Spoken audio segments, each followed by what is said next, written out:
Hey guys, welcome back to another video, and in this video I'm going to be talking about how to use voice-to-text software on your computer.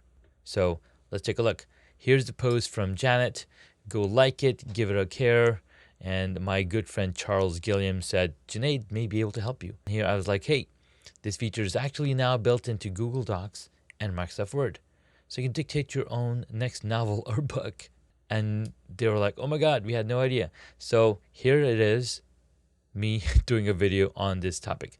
Let's start with Microsoft Word, since a lot of us have been using Microsoft Word for a while and you might have access to it. So simply, when you come on here, launch a new document, click on Dictate. As soon as you click on that button, it's going to start recording or converting your voice into text. New line. New line. So I'm trying to see if it's going to record a new line, and it's going to start full stop. New line. There we go. It's got punctuation built in so that you can actually write a document, write on a letter, new paragraph, and go ahead and create this content.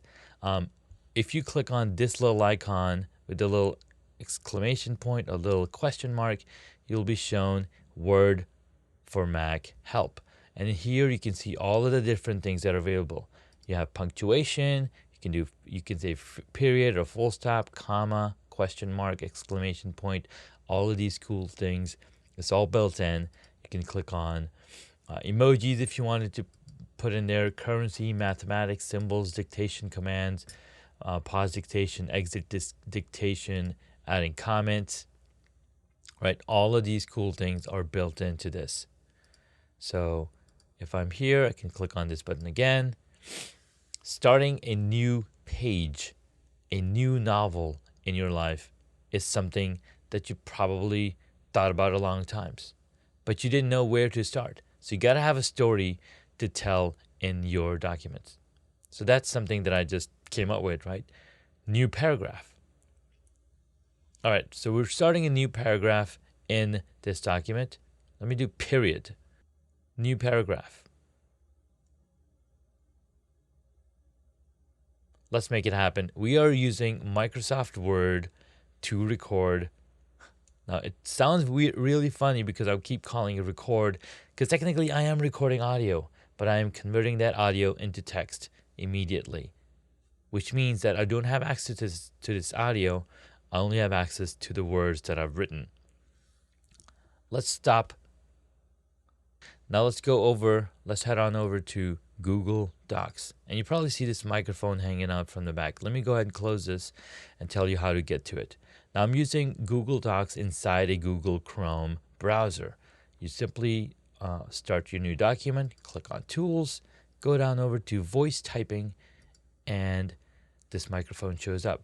All you have to do now is click on this button, and now you can start talking as it takes your voice and converts it into text. Takes your speech, puts it into text. You can do all sorts of things.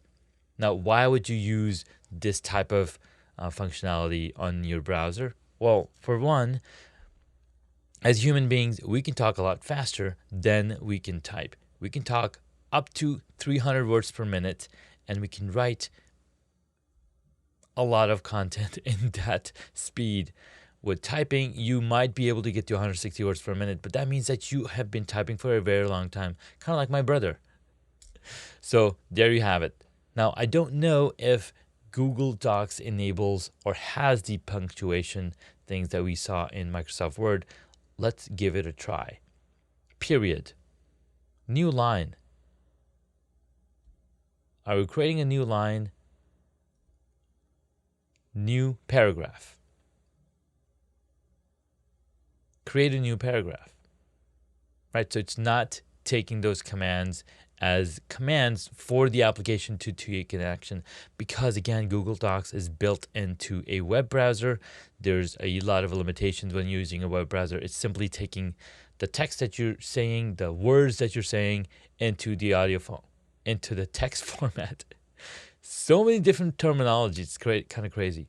Anyways, I hope that video was helpful and that you got a lot out of it and that you're able to now create content for your blog, for your website, for anything that requires your thought process. This is the fastest way to convert your speech into text. Now, there's the third way for you to do it. And let's say you're not at a computer. Let's say you're not at a location where it's listening to your audio and converting into text. Well, the cool part is smartphones have this capability built in. Convert your voice into text using your smartphone. I'm going to give you an example of what that looks like. I've got my iPhone loaded right here. I'm in the Notes app, and you'll see this little icon on the bottom. Let me point at it. This icon on the bottom that has a little microphone. As soon as I tap on it, it's going to give me the ability to start recording audio into text. New line. Now, as I'm talking, it's going to record audio into text, and I can also hit enter. And as it's going to, again, take that audio into the text and record on here. Like, it's super, super easy. So that's the third way. Or is that, so we have Microsoft Word, we have Google Docs, we have the Notes app built into your phone using the Siri voice to text feature. You can record content. Now, let's say you had none of these features and you just wanted to record audio. You're out on the open, you have a way to record audio. How do you do it? Well, I've got another way to show you. Let's jump right back into the browser. We've got an application called Otter. Now, in here, I had created another audio. I had recorded this exact video, and I said, hey, let's take the microphone audio and pop it in here. Now, it took the audio and converted that audio into text. It does a really good job. It even pulls out different summaries. So we talked about introduction to videos, using dictation tool, the power of fast typing, redesigning, the font size, power of speech to text transcription. Again, all of this is super fast. So that's 4 different ways that you can convert your speech into text using 4 different tools. You've got Microsoft Word with a dictate tool. You have the Google Docs with voice to text speech, and you've got your smartphone audio to text. And then you have Otter that will create or transcribe your text from audio. All right, hope that helps a lot, and I'll catch you in the next video.